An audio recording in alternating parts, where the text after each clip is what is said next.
Hello students, I am A.K. Jha. It is A.K. Jha chemistry classes. मैंने isomerism पढ़ाया है, उसमें पढ़ाया structural isomerism, geometrical isomerism, tautomerism, metamerism. आज एक नए टाइप का आज पढ़ाएंगे isomerism, that is called optical isomerism. Optical isomerism एक अजीब टाइप का आइसोमेरिज्म है जिसमें दो सब्सटेंस जो आइसोमर हैं उनका स्ट्रक्चर सेम होगा, मॉलिक्यूलर फार्मूला सेम होगा, केमिकल प्रॉपर्टी सेम होगी, फिजिकल प्रॉपर्टी सेम होगी। डिफरेंस क्या होगा? Difference their behaviour in plane polarised light. Plane polarised light में उनके बिहेवियर में जो डिफरेंस होगा, अंतर पड़ता है, इस तरह के सब्सटेंस को कहा जाता है ऑप्टिकल आइसोमर्स। ये ऑप्टिकल आइसोमर्स बहुत इम्पोर्टेंट चैप्टर है कॉलेज और स्कूल एग्जामिनेशंस के लिए, साथ ही साथ engineering and medical competitive examinations के लिए। तो कॉपी निकालिए, नोट्स तैयार कीजिए और इसको डीप स्टडी कीजिए। ऑप्टिकल आइसोमेरिज्म होता क्या है, क्यों होता है, किस तरह के सब्सटेंस में इसको you can identify the optical isomers. So let us start a new topic, optical isomerism, and God bless you. जय श्री गणेशाय नमः। स्टार्ट करते हैं ऑप्टिकल आइसोमेरिज्म से। तो write down optical isomerism. Optical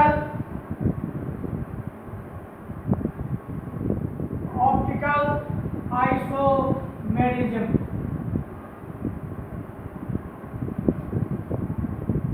सबसे पहली बात इसके पॉइंट्स लिखते हैं कि the optical isomers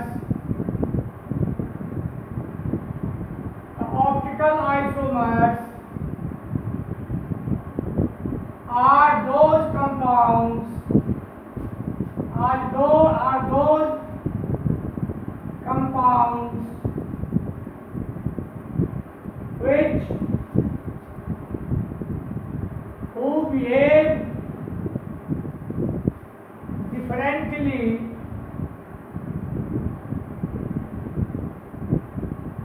under the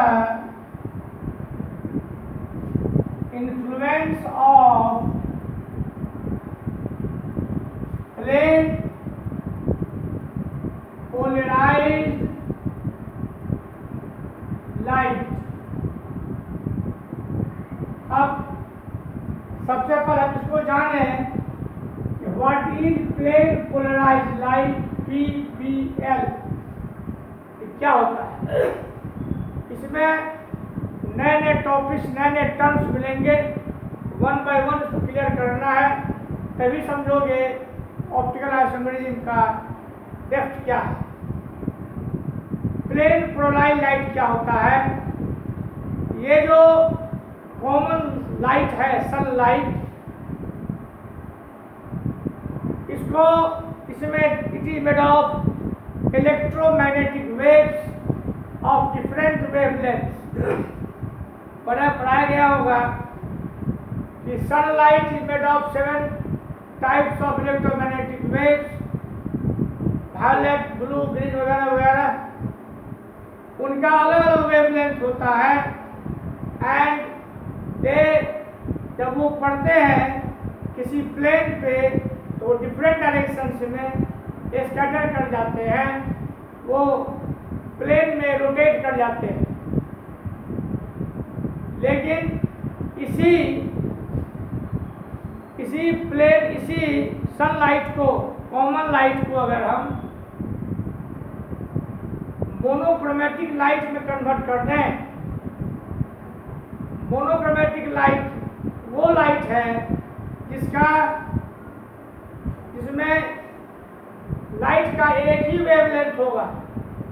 only one type of light which have only one type of wavelength, और वो एक ही डायरेक्शन में पोलराइज हो जाएगा। इसको कहा जाता है मोनोक्रोमेटिक लाइट। मोनोक्रोमेटिक लाइट कैसे मिलता है, कैसे how to obtain monochromatic light, तो देखते हैं। इसमें हम सपोज करो ये सनलाइट है, ये सूर्य का लाइट है। इस सूर्य के लाइट को हम पास करते हैं एक स्पेशल टाइप ऑफ प्रिज्म से। इसको कहा जाता है नाइकॉल प्रिज्म। इसको कहा जाता है नाइकॉल प्रिज्म। ये बना होता है कैल्शियम कार्बोनेट का। इसको कहा जाता है कैल्साइट। जब कॉमन सनलाइट को इस नाइकॉल प्रिज्म से पास करते हैं तो ऐसा लाइट मिलता है जो एक ही डायरेक्शन में पोलराइज हो जाता है। पोलराइज ये जनरल टर्म है। पोलराइज करना, किसी को अपने ओर आकर्षित करना, अपने किसी चीज को एक समूह में एक डायरेक्शन में ले जाना, उसको कहा जाता है पोलराइजेशन। तो इसे ये जो सन रेज है इसको नाइकॉल प्रिज्म ने पोलराइज कर दिया, वो एक ही डायरेक्शन में पोलराइज हो जाता है और एक ही डायरेक्शन में ये रोटेट करता है, प्लेन को रोटेट करेगा। इसको कहा जाता है this is called plane polarised light PPL। Clear? इसे कहा जाता है PPL। क्लियर? अब इसमें ये प्लेन को रोटेट कैसे करेगा, इसको मेजर कैसे करेंगे कि कितने डिग्री पे ये प्लेन को रोटेट करता है। इसके लिए एक एक्सपेरिमेंट किया जाता है। इस प्लेन पोलराइज लाइट को अगर हम एक पोलराइजर लेते हैं, पोलराइजर में एक ट्यूब रहेगा। This is a tube. एक ट्यूब लिया जाता है जो अबाउट 10 सेंटीमीटर लंबा होता है। ये 10 सेंटीमीटर लंबा होता है।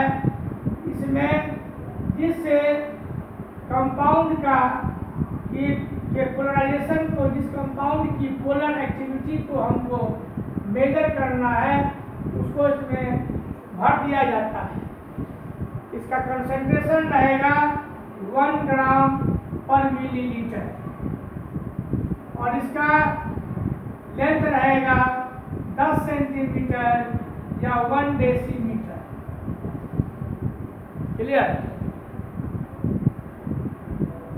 इसको कहते हैं पोलराइजर।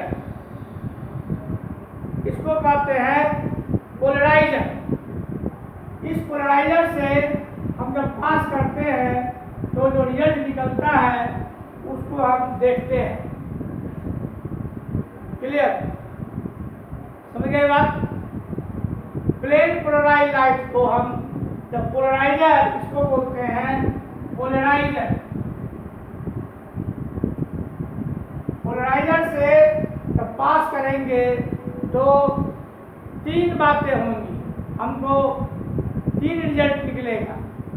पहला रिजल्ट, अगर लाइट पूरा रिटर्न हो जाता है, इफ द लाइट रिटर्न्स, इसका मतलब है इट मीन्स द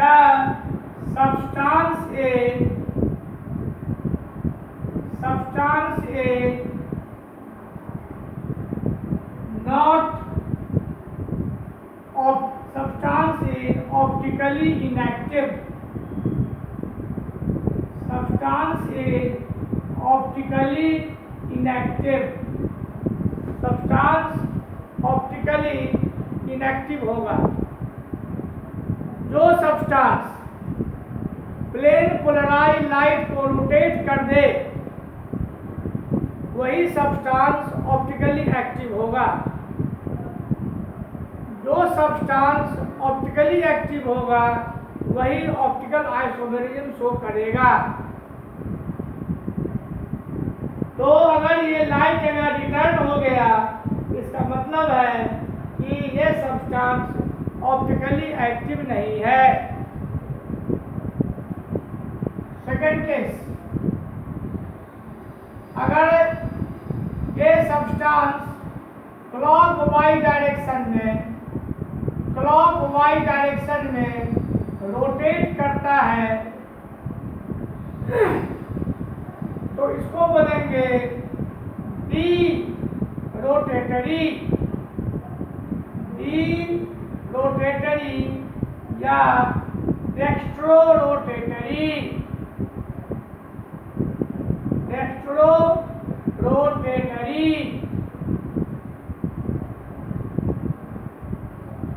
जो सब्सटेंस प्लेन पोलराइज लाइट को क्लॉकवाइज रोटेट कर देगा उसको बोलेंगे डेक्स्ट्रो रोटेटरी या डी रोटेटरी या केवल डी या प्लस। इसको बहुत लोग प्लस भी लिखते हैं, बहुत लोग केवल डी भी लिखते हैं। थर्ड केस होगा अगर ये प्लेन पोलराइज लाइट को अगर एंटी क्लॉकवाइज रोटेट कर देगा, प्लेन पोलराइज लाइट को अगर एंटी क्लॉकवाइज रोटेट कर देगा तो ये होगा एल रोटेटरी या लीवो रोटेटरी या बहुत लोग इसको माइनस भी लिखते हैं और इसको एल से भी लिखते हैं। क्लियर? अब इसका एंगल हम निकालें कि ये कितने डिग्री पे रोटेट करेगा, उसको लिखा जाता है स्पेसिफिक रोटेशन से। लिखते हैं कि स्पेसिफिक रोटेशन, इसको बिठावे, स्पेसिफिक रोटेशन का फॉर्मूला है specific rotation alpha, specific rotation alpha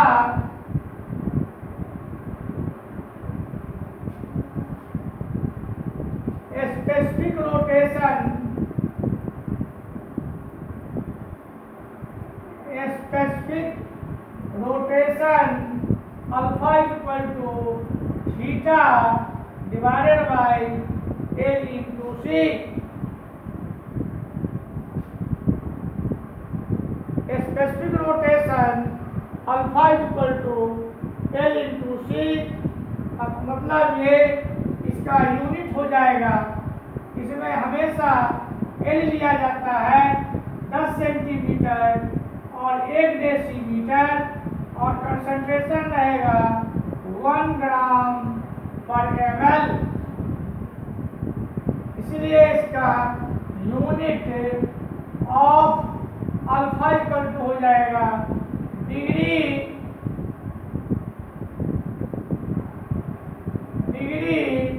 by dm पर dm इंटू पर 1 ग्राम पर ml।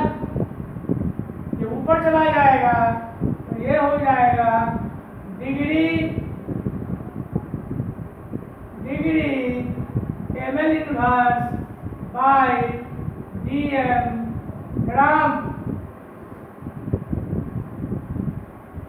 ml डिग्री ml ऊपर चला जाएगा, नीचे ऊपर चला जाएगा। क्लियर? तरह से तुम निकाल सकते हो कि कौन सा कंपाउंड कितने डिग्री पे प्लेन पोलराइज लाइट को रोटेट करता है। क्लियर? अब यह तो पॉसिबल नहीं है कि हर एक कंपाउंड को बार बार लेबोरेटरी में जा करके इस तरह टेस्ट किया जाए पोलराइजर से। इसलिए इसका कुछ पहचानने का तरीका है कि कौन सा कंपाउंड ऑप्टिकल आइसोमेरिज्म शो करेगा। इसका कुछ कंडीशंस है, तो लिखते हैं conditions of optical isomerism. Clear? लिखते हैं conditions of optical isomerism.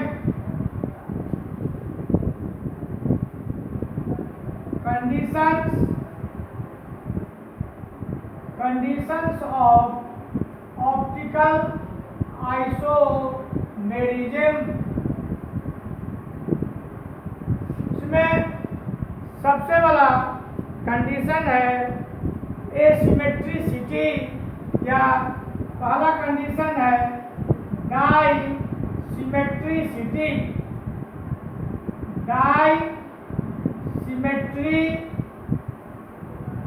डाइसिमेट्रिक atom होगा, इसी को एसिमेट्रिक एटॉम भी कहते हैं, एसिमेट्रिक एटॉम कहते हैं, या कायरलिटी भी कहते हैं।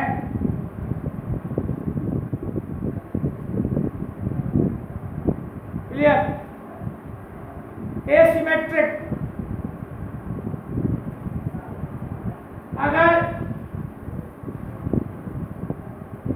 वो कंपाउंड या वो मॉलिक्यूल एसिमेट्रिक कहा जाएगा जो जिसका मिरर इमेज नॉन सुपरइम्पोजेबल हो।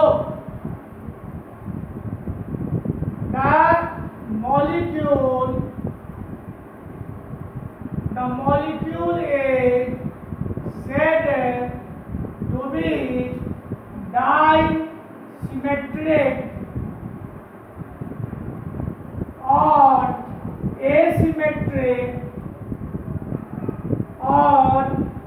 asymmetric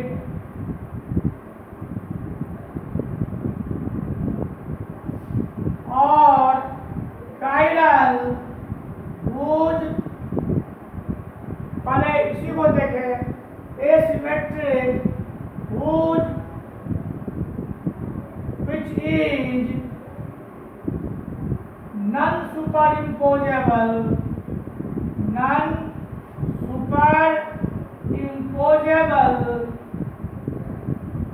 of its mirror image, जो अपने मिरर इमेज को नहीं ढके। जो ढक देगा वो सिमेट्रिक होगा, जो नहीं ढकेगा वो एसिमेट्रिक होगा या डाइसिमेट्रिक होगा।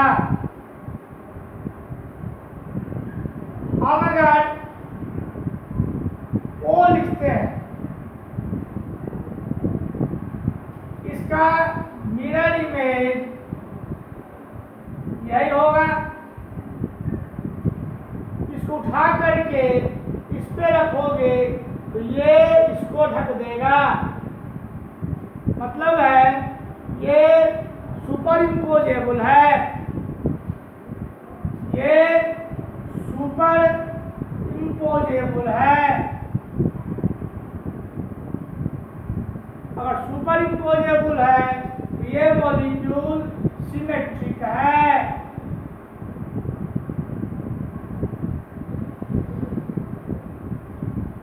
ये एम लिखते अगर है, एम इसका मिरर इमेज इसी तरह का होगा।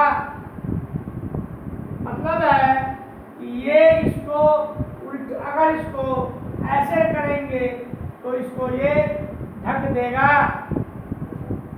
मतलब ये सुपर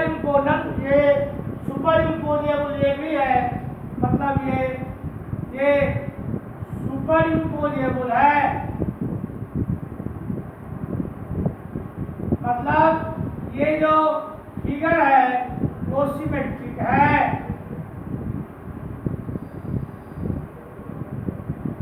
क्लियर? अगर एल लिखते हैं, एल का मिरर इमेज कैसा होगा? एल का मिरर इमेज ऐसा होगा। ये इसको नहीं ढक सकता, इसको रखेंगे इस पे तो ये इसको ये नहीं ढकेगा। जैसे नॉन सुपर इम्पोजेबल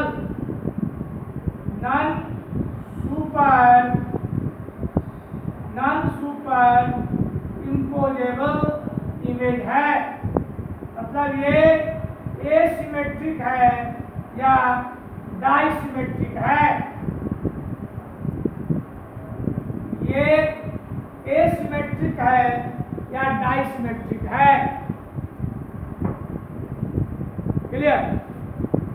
अभी तो कॉमन एग्जाम्पल देख के तुमको हम समझा रहे हैं सिमेट्रिसिटी क्या होती है और ये डाइसिमेट्रिक क्या होता है। Non super imposable image.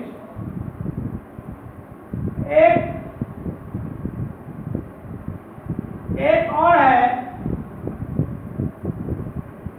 अगर किसी फिगर को अगर उसमें प्लेन खींचे तो अगर प्लेन अगर दो बराबर भाग में बांटता है तो वो भी that is called plane of symmetry.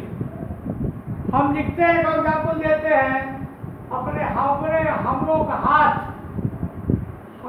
हाथ कैसा है? हम लोगों का जो हैंड है ये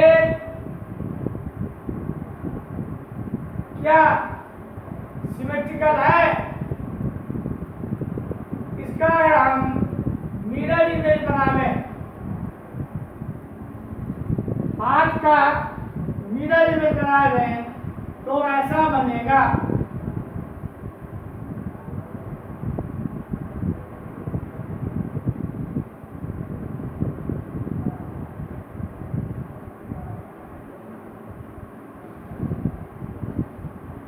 ये इसको नहीं ढक सकता है, इसलिए हम लोगों का हाथ नॉन सुपर इम्पोजेबल है, एसिमेट्रिक है। हम लोगों का हाथ जो है ये नॉन सुपर इम्पोजेबल है या एसिमेट्रिक है। अब इसको हम किसी कंपाउंड के फॉर्म में डालते हैं, मतलब जो मॉलिक्यूल एसिमेट्रिक होगा, वो ऑप्टिकल आइसोमेरिज्म शो करेगा। एक बहुत फेमस एग्जांपल है लैक्टिक एसिड या lactic acid 2 hydroxy propionic acid. Example है लैक्टिक एसिड 2 प्रोपियोनिक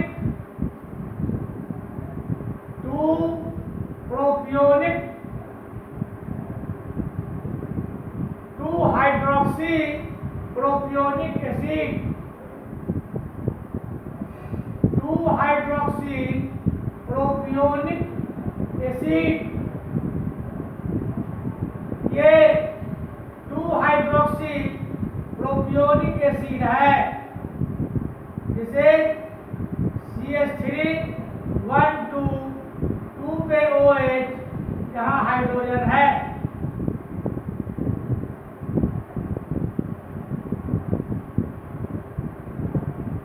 इसका मिरर इमेज कैसे बनेगा? नॉन सुपर इम्पोजेबल बनने किसको ये ऐसे हो जाएगा, ये OH यहाँ आ जाएगा, ये CH3 रहेगा रहेगा। ये इसका मिरर इमेज हुआ। ऐसे इसको 180 डिग्री पे रोटेट करोगे, 180 डिग्री रोटेट करोगे तो ये यहाँ चला आएगा, वो वहाँ चला जाएगा। ऐसे रोटेट करोगे तो ये यहाँ चला आएगा, ये यहाँ चला आएगा। किसी भी नॉन सुपरइम्पोजेबल इमेज को चेक करने के लिए मॉलिक्यूल को 180 डिग्री पे रोटेट करो। इसको रोटेट करोगे तो ये यहाँ आ जाएगा, हाइड्रोजन यहाँ जाएगा, ये OH यहाँ आएगा, वो वहाँ जाएगा। ऐसे भी इसको अगर मिरर के सामने रखोगे तो इस तरह का इमेज बनेगा। दोनों ही ऑप्टिकली एक्टिव होगा। ये अगर क्लॉकवाइज रोटेट करेगा या मॉलिक्यूल अगर प्लेन पोलराइज्ड लाइट को अगर क्लॉकवाइज रोटेट करेगा, इसको D बोलेंगे। ये एंटी क्लॉकवाइज रोटेट करेगा, इसको L बोलेंगे। दोनों ही मॉलिक्यूल ऑप्टिकली एक्टिव है, दोनों ही मॉलिक्यूल ऑप्टिकली एक्टिव है, लेकिन ये नॉन सुपरइम्पोजेबल है। इस तरह के आइसोमर्स को कहा जाता है इनैंशियोमर। इसको बाद में डील करेंगे। तो पहला एग्जाम्पल हो गया लैक्टिक एसिड। दूसरा एग्जाम्पल है 2-मिथाइल ब्यूटेनॉल, एमाइल अल्कोहल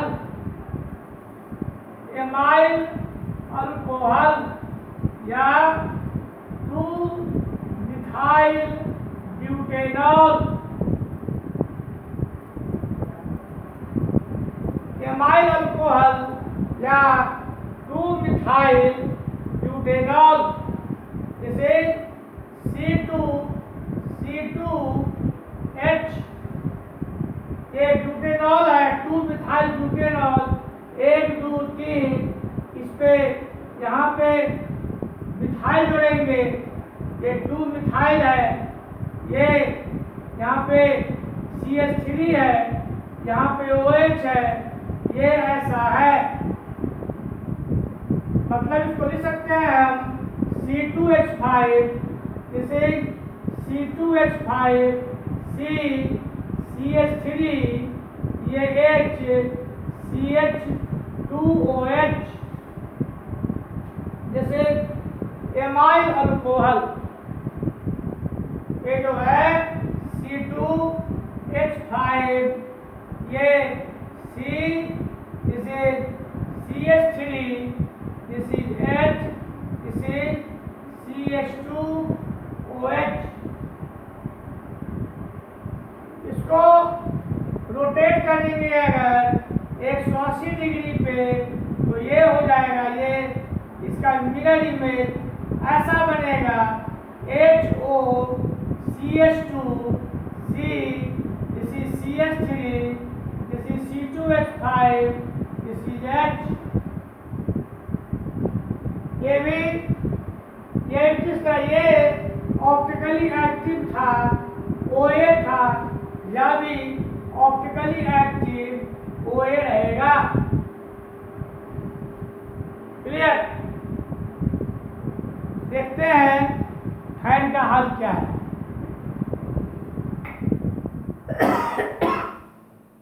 ठीक है, तो ये जैसे ये भी ऑप्टिकली एक्टिव है, मैं OA लिखता हूं, मतलब है ऑप्टिकली एक्टिव। अगर OI लिखूंगा इज ऑप्टिकली इनएक्टिव। जैसे नॉन सुपरइम्पोजेबल मिरर इमेज, इसलिए यह भी ऑप्टिकल आइसोमर होगा और यह भी ऑप्टिकल आइसोमर होगा। ये एक दूसरे के अपोजिट डायरेक्शन में प्लेन पोलराइज्ड लाइट को रोटेट करेगा। So they are also enantiomers. Clear? Next एक और एग्जाम्पल देखते हैं हम, एक और एग्जाम्पल देखते हैं अमीन का। यह कोई जरूरी नहीं है कि केवल कार्बन रहेगा उसी में ऑप्टिकल आइसोमर बनेगा, केवल कोई जरूरी नहीं है। कभी कभी ऐसे secondary butyl amine, secondary butyl amine, secondary butyl amine, ये क्या होगा? Secondary butyl amine, this is C2H5। Secondary butyl amine है CnH2, सेकेंडरी कार्बन पे है ये CH3H। यह भी एसिमेट्रिक है, इसका भी मिरर इमेज NH2 हो जाएगा। यहाँ पे C2H5 ये H होगा। So there are many examples which are so non-superimposable image and so optical isomers। Clear? Next video में पर बताएंगे कायरलिटी ऑफ कार्बन क्या होता है। तब तक इसको पढ़िए और फिर नेक्स्ट वीडियो में मिलते हैं। Okay, good bye.